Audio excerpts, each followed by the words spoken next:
Alright, so this is part 5, and basically what we're going to do is we're going to optimize this model. And for example, this shouldn't have 5 height segments. We're already optimizing. And the main thing you want to look at is all these sides really aren't necessary, especially some of these, because what you can actually do is turn a lot of things into triangles. And in fact, what we can do is delete that and then just bring that down. But the main thing you want to look at is the decking looks okay, but we could probably get rid of that line if we could, but we're not going to bother. This part of the roof, all these could come over here and become, let's see, I think that's X position we want to copy. Yep. So a lot of these could line up like that. And we'll, whoops, weld. And copy these. And move it across again. Whoop. Just those two. Move that across, and then we'll weld that. And that's looking better. What else? Kind of done it as I've gone. Here we go. We could turn that into a triangle, which would then lower the mesh count, the poly count for the triangles, but not the polygons. So if we just hit, I think 7, we get the poly count. So it's 1800 polys, and if we just change this so it shows, we'll go total and selection, and we'll just show poly count and triangle count. So 2695 tries. Now that's if it's a mesh, which if you say brought into the Unity game engine it would be. So what we're going to do is we're going to bring these 3 verts here across. In fact, what we should have done is that Y position, and we bring these 3 across.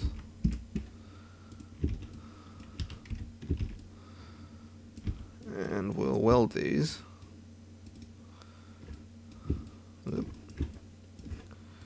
To lower the poly count ever so slightly.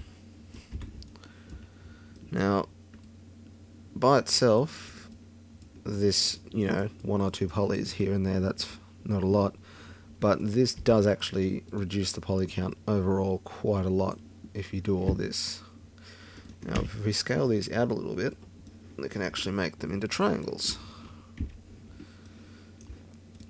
So this one's X position.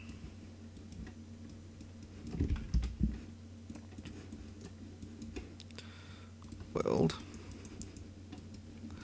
And this one's X position. And paste that. And then weld.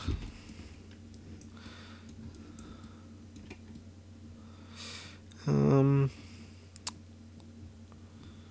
fact, what we can do here is hide unselected. Now the decking's gonna, the supports are gonna have a lot of polys we can mess with, but what we're gonna do here is grab these and get rid of them, and then cut along here to lower the poly count even more. And we can get rid of those. See, now it's like the roof there.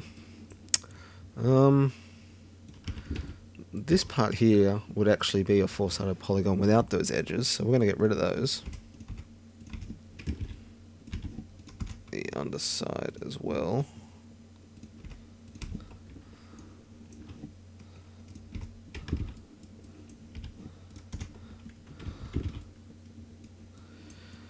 We could make that into a triangle, but there's no real need. There we go. It's all looking quite optimized now. Now if we unhide, now if you look at all these supports, I probably should have done it as I went, but no, especially the windows, God. But we'll hide the windows and the steps, for example. You're never actually going to see underneath or the back half of this block, so a little bit of lag there. Make sure they're all editable polys, and we'll delete this and the bottom for both sides. And these steps, we can do the same. In fact, if we just collapse that, it would mean a lot quicker.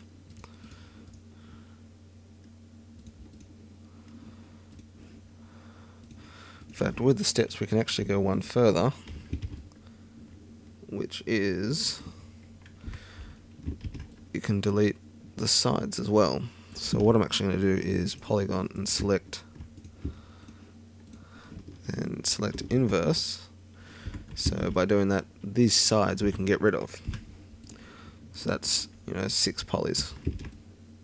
Actually, it would have been 4 polys. I can count, honest.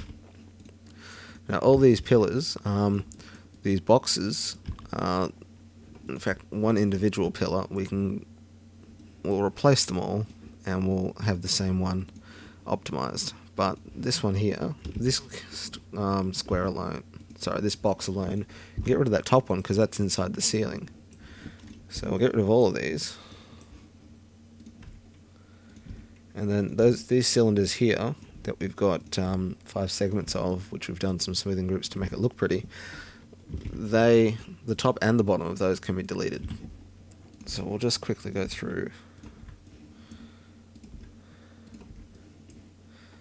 Now, individually it's just one polygon, but there's actually a lot right here. And also, select, deselect. The bottom of each of these railings, that's one polygon. In fact, if we go element and deselect, that's either end, which are inside each of the supports. We can do the same here. Polygon, deselect, delete, element, polygon, deselect. Let's see, we've just got either end that we're deleting because they're inside the supports.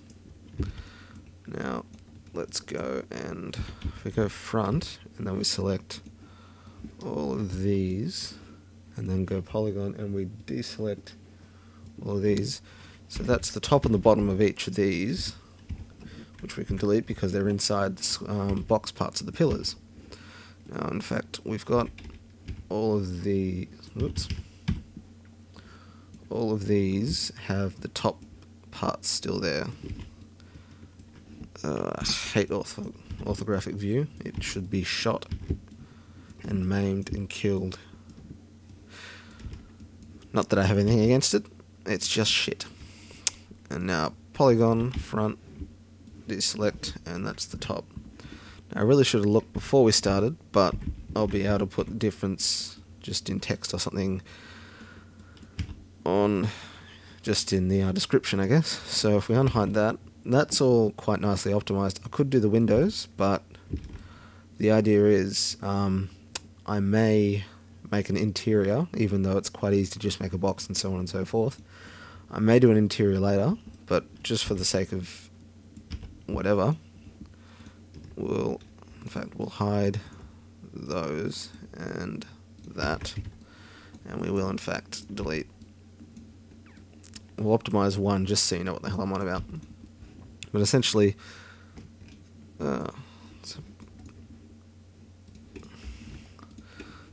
this side of it, all of this is going to be inside the it's going to be inside the wall, so you don't actually need any of that.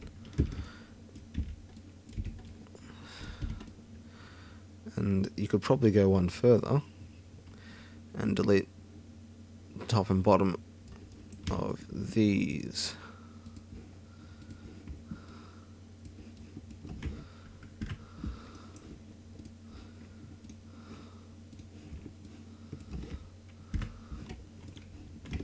So that's lowering the poly count even more. So if we look at the selected, this one's optimized, this one isn't. And what's that? 16 polys. Seemingly not a lot, but you know, 16 by 3 here, 3 there, 2 there, 2 there. So, you know, 10 odd windows. That's 160 polys gone right there. Now I'm going to call it quits here, and I'm going to optimize the other windows off camera, I guess, and we'll start UV mapping and applying textures in the next tutorial.